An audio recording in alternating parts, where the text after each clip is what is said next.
Okay, so how many people saw the LGBTQ CNN town hall last night?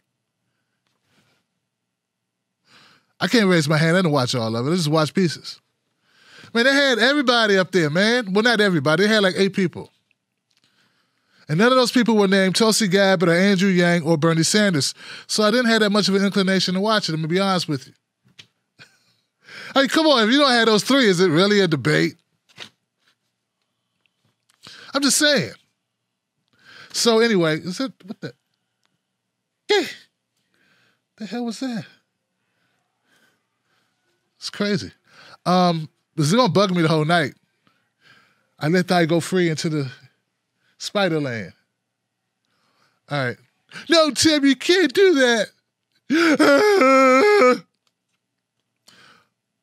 Forget you, Johnson. I'm the one that has to live here. All right, so anyway, I didn't watch the entire debate or any of that stuff. Or town hall. There's no debate. Town hall. Couple of canned questions. You know how it is. Hey, kid, come here. You look like you're a part of the LGBTQ. You're a guy, right? Yeah. You like guys? Yeah. Perfect. All right, look, read this. Hey, read this. I'm going to give you $100. Read this when they ask you to, okay? All right, Sparky. Come on, man, that's what they do. Does anybody doubt my hypothesis on this occasion, on this situation? Come on, nobody doubts it, right? Hey, lady, hey. You like women? Perfect. Here goes $150. Hey, read this. Here, look, I got a seat for you. Read this, and you keep the $150. I'll sweeten it with another $50, all right? And a couple of tickets to see the Making of Cats, right? Then they go, they run the tape, and then hey, pop up, and then he reads the thing, and then she reads the thing, and woo, woo, woo, and then people clap, and that's what happens on these things, man. I don't believe that it's real. Now, remember, I haven't done any research to my hypothesis. This is just my opinion. But I believe it's true. Beto O'Rourke had a moment last night, and I want to share it with you, and then we'll talk about the fallout that ensued. Here we go, Johnson. This is from your LGBTQ plan, and here's what you write. This is a quote. Freedom of religion is a fundamental right, but it should not be used to discriminate. Do you think religious institutions like colleges, churches, charities, should they lose their tax-exempt status if they oppose same-sex marriage? Yes.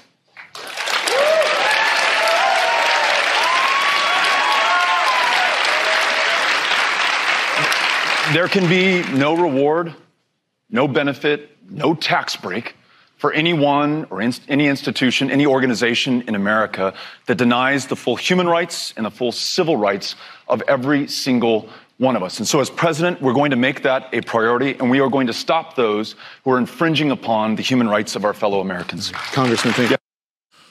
All right, so everybody, let's be really, really, really clear. Let's be really, really clear about that. Kamala. Okay, so Beto O'Rourke was saying basically that if you do not want to marry gay couples, LGBT couples, trans couples, what have you, in your church, well, then you're going to lose your tax-exempt status. We will not allow you to get tax deductions and be discriminating to LGBTQ people. That's what he's saying. That's what he suggested, okay? All right. Now, a lot of people took a lot of umbrage with that because they don't agree. They think that this was a fundamental change of our Constitution on the fly by Beto O'Rourke. Like, how can you say, look, you don't get to tell us who we have to marry. You don't get to tell us how we worship. You don't get to tell us nothing. And then there's people like me who was like, guy's just talking on CNN. He isn't making any laws or anything. He's just talking. Just trying to stay in the race, Johnson. Yeah, this guy's polling at like 3%. 6 months ago, people were calling him Obama 2.0, and now the guy can't fill a small gym locker. That's how many people come out, just like not even a gymnasium. He can't fill a gym locker right now. And I'm supposed to be worried that he's going to change our Constitution? We're not even at that point. Beto's so glad he could grab a news cycle, he don't know what to do with himself. It's like, oh man, I got a news cycle. They're talking about me. I mean, he's not saying it that way. He's more like, oh, wow, they are talking about me. They're having conversations about me all over the country. There are women and children and women, not so many men, having conversations in their living rooms, at the dinner table, about a humble skateboarder married to a heiress with multi-millions and millions of dollars who now has found his way, who's answered the calling to serve the people.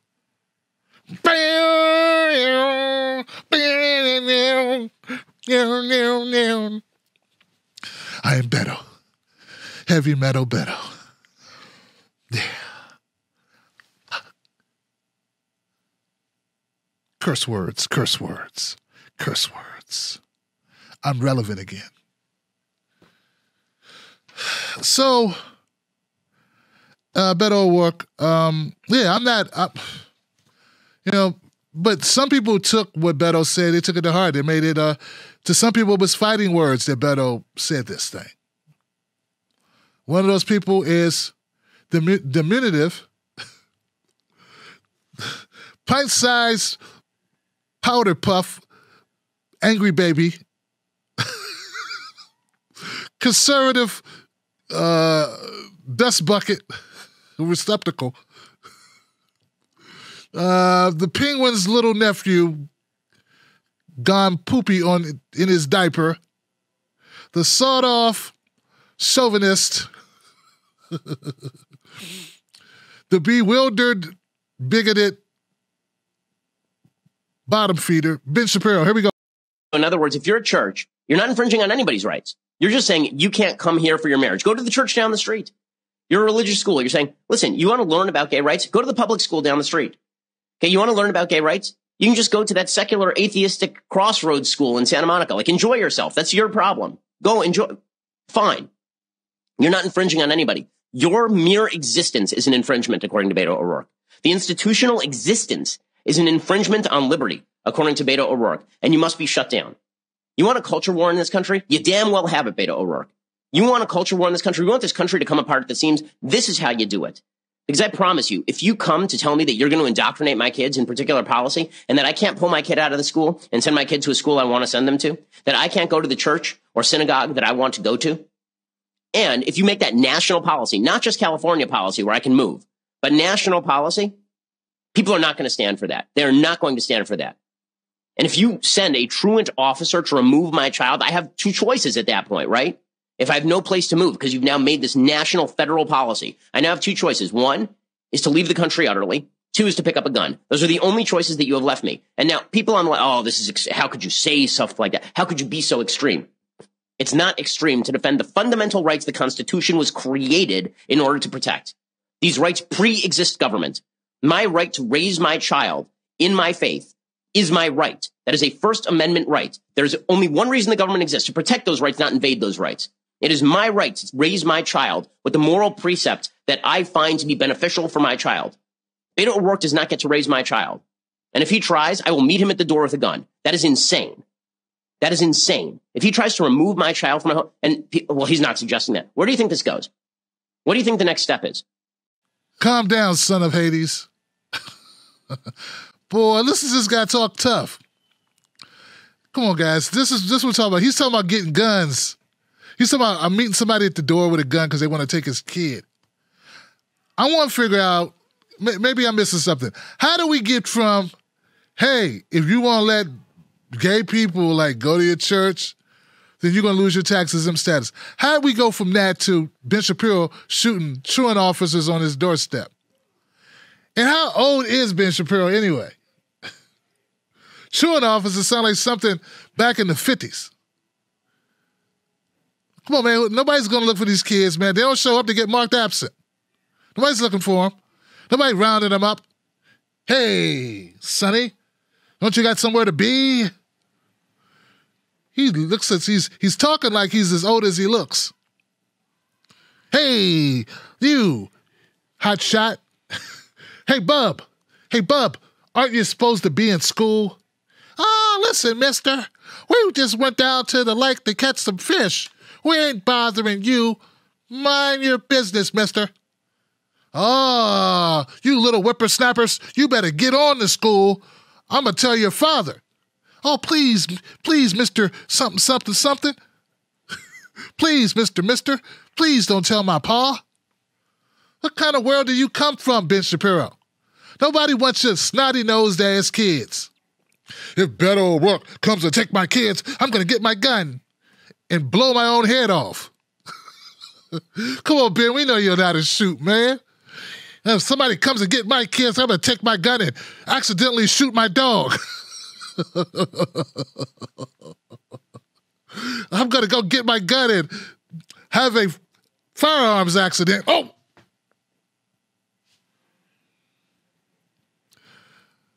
Hey, baby, call the handyman. I already did. Anyway, the point is this. Ben Shapiro is making this a dramatic display for no reason at all. And this is what I can't stand about these armchair revolutionaries, man. Ben Shapiro has no intentions whatsoever to do anything at all. But, of course, now a lot of people are running with it. Oh, God, Ben Shapiro is threatening death upon Beto O'Rourke. Look, I'm going to put it this way, man. Look, I'm not a Beto O'Rourke fan, but I got a feeling if you put Beto O'Rourke and Ben Shapiro in a room together, and either one of them got bad intentions, Beto ain't the one we got to worry about coming out safe. You know what I'm saying? Come on, Beto's got like 3 meters on Ben. Just pap. Oh, come on, Beto. Pap. Ow! Be nothing, man. He just hold Ben Shapiro back, put his hand down on his head. Oh, come on now. Come on. What are you doing? You are acting a fool. Don't make me have to whip your little synagogue ass up in here. Why must I beat the brakes off you, Ben? Don't make me have to. I'm busy drinking my coffee. My espresso. Come on, man. Beto's not worried about this guy. But, of course, this is becoming a big deal because, you know, Ben Shapiro. And, look, here's the thing. This is a gift to Beto O'Rourke once again. He made the rounds talking about this. This is good for him. It's going to rejuvenate his campaign. And it's amazing what Ben Shapiro's helping him do here. I'm wondering if they're working in cahoots. I mean, I actually kind of forgot about Ben Shapiro. I mean, he's like relegated to speaking at horrible schools, and I don't know what he's doing. You know, going to Turning Point concerts with who cares? I'm just trying to figure out like this thing is coming back. So anyway, fun times, I guess, if you care about it. I really don't. But the whole idea is that they're making this bigger than it has to be, and I don't think it's that big. I think Ben Shapiro's blown it out of proportion, and I'm not the only person who thinks that Ben Shapiro's full of crap, that he's not going to actually do anything. And though a lot of people are saying that Ben Shapiro's inciting violence, any idiot that listens to Ben Shapiro and does anything deserves all the time you could possibly give them. They need to be removed from society indefinitely. And just to go to show you how nonpartisan I am, here's someone who agrees with me who I don't agree with on anything, except this. In other words, if you're a church, you're not infringing on anybody's rights. You're just saying you can't come here for...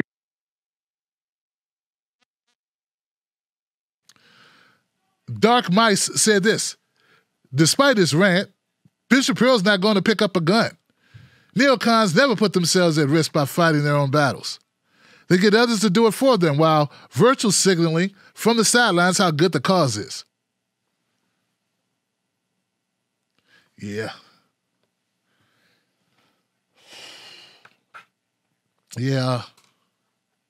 I'm going to have to say his name correctly this time because that was a pretty spot-on tweet, wasn't it?